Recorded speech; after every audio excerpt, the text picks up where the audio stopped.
What makes a grown woman stand frozen on a quiet Mississippi lawn? Hear the unmistakable panic of a dying child? Know exactly what's happening inside a small wooden house and still stay completely still? That's the question haunting one of the most disturbing child murder cases in recent American history. A case that begins with the brutal killing of a Louisiana mother, the kidnapping of her two daughters, and the almost unbelievable involvement of a 34-year-old mother of three named Victoria Cox. It's the case where, after the investigation unfolded, Cox walked into a courtroom, trembling, and begged the judge to let her plead guilty immediately. No delays, no excuses, no bargaining. This story is about choice, silence, and a crime so horrific that even seasoned prosecutors said they had never seen a plea come so quickly. And stay with this story until the end, because Cox's final words in court didn't just silence the room, they left the prosecution staring forward in disbelief. The nightmare begins in Louisiana inside the home of 35-year-old Callie Brunett, a mother doing her best to raise her two daughters, 6-year-old Alyssa and 4-year-old Erin. When officers eventually forced their way into the house, they found Callie dead. She had been murdered before dawn, and investigators later said the attack showed signs of extreme violence. Police quickly identified the suspect, Daniel Callihan, a man with a long history of abuse, drugs, and explosive aggression. But the horror didn't end with Callie's murder. What happened next took the case into territory almost no one was prepared for. After killing Callie, Callihan took her two young daughters and drove straight to the place where Victoria Cox was staying with her uncle. Cox later admitted something chilling. The moment Callihan arrived, she saw the girls clearly. She saw their fear, she heard the panic in their voices. She noticed bruises. She sensed something was horribly wrong. She also knew Callihan well enough to feel the danger radiating off him. But despite the signs, despite her instincts, despite the fact that she was a mother herself, she still got into the car with him. That first decision, getting into that car, changed everything. Cox and Callihan drove from Louisiana into rural Mississippi, heading deep into isolated property surrounded by thick woods, the kind of place where sound travels far but help is miles away. It was silent, desolate, and hidden, a place Callihan knew he could use as a hideout. And tragically, it would become the last place 4-year-old Erin would ever see. Prosecutors would later reveal something Cox tried to use as an explanation. She claimed she was trapped, terrified, too scared to resist him. But investigators uncovered facts that complicated that narrative heavily. Cox had willingly used drugs with Callihan before, had been around him for years, and had just left rehab 2 weeks before meeting up with him again. The judge later pointed out bluntly that fear didn't drag her into that car. Familiarity did, loyalty did, addiction did, but not fear alone. The turning point of the case came on the morning of June 13th, according to Cox's own words. She stepped outside onto the grass while Callihan stayed inside the small house with the children. She said she stood on the lawn staring at the trees when something inside the home began to happen that she could not and would not forget. Inside, Callihan was suffocating 4-year-old Erin. Outside, Cox stood still. When she later testified, her voice cracked as she described it. "I knew what was happening. I heard it, but I couldn't stop it." The judge didn't believe her.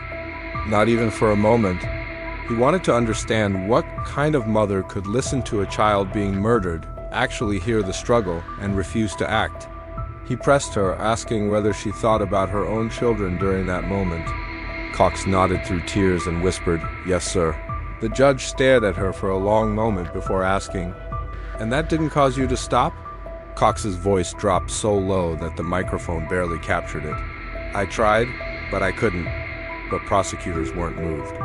They had already uncovered contradictions that undercut her claims of fear and helplessness.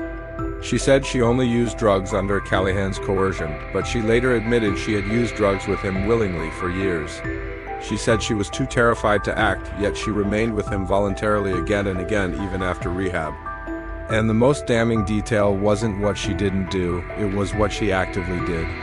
Before Erin was killed that morning, Cox and Callihan had actually left the property together to get food, taking the two kidnapped girls in the car with them. Cox later admitted she felt the danger. She felt the wrongness of the situation rising in her chest. She understood how terrified the children were. She knew something dark was happening. And still, she brought the girls back. Back into the house, back into danger, back to the man who would murder one of them just hours later. Prosecutors said this decision was the moment Cox enabled the murder. And in court, even Cox herself said it.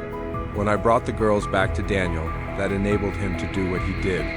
Cox told investigators she knew the exact moment Erin died. She didn't see the killing, but she heard enough. The struggle, the silence, the end. When asked why she didn't run into the house, scream, grab the child, or flee for help, she repeated the same sentence. I couldn't.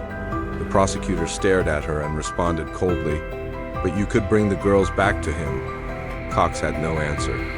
No explanation, no defense left. Once Erin was dead, Cox claimed she finally ran. She bolted into the woods and was arrested the next day. By then, Erin was gone forever. Her older sister, the surviving 6-year-old, was eventually found alive, traumatized, but safe. The child would never have to face Cox again. The court made sure of it. But a chilling detail emerged only inside the plea documents. Cox had been facing a third charge, sexual battery involving the surviving child. That charge was dropped as part of the plea. It would never be taken to trial. Never be examined publicly, never be resolved. It remains a dark, unspoken shadow over the entire case. But what shocked everyone most wasn't just the timeline. It was Cox's determination to plead guilty as fast as possible. She wrote a handwritten letter to the judge asking to plead immediately. No arguments, no delays, no attempt to soften her punishment. Hinds County District Attorney Jody Owens said he had never seen anything like it. He said Cox realized the crime was so horrific that the atonement level has to start today. But remorse didn't save her. The judge sentenced Cox to 40 years for second-degree murder and 25 years for kidnapping. The sentences run concurrently, meaning she will serve 40 years total. She will be elderly, possibly frail, possibly unrecognizable when she is released, if she survives prison at all. Callihan, the man who murdered Callie and Erin, will never walk free again. He was sentenced to life without parole, plus additional life sentences across state and federal courts. He will die behind bars. But before Cox was taken away, she was given one final chance to speak. She lowered her head, her voice cracked, and she whispered, "If I could change it all, I would." But I can't. The courtroom stayed silent. Some believe she meant it. Others believed it was simply the final excuse in a long line of choices she refused to take responsibility for. But one truth hung heavier than anything else. Erin didn't die because no one knew. She died because the one adult who knew, who heard, who understood, who could have stopped it, chose not to act.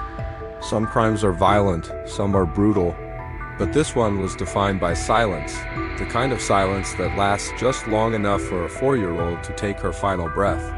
If stories like this matter to you, truthfully told, deeply researched and focused on justice, make sure to like this video so more people see it, subscribe for weekly long-form true crime breakdowns, and share this with someone who follows real cases closely. Your support keeps these investigations alive.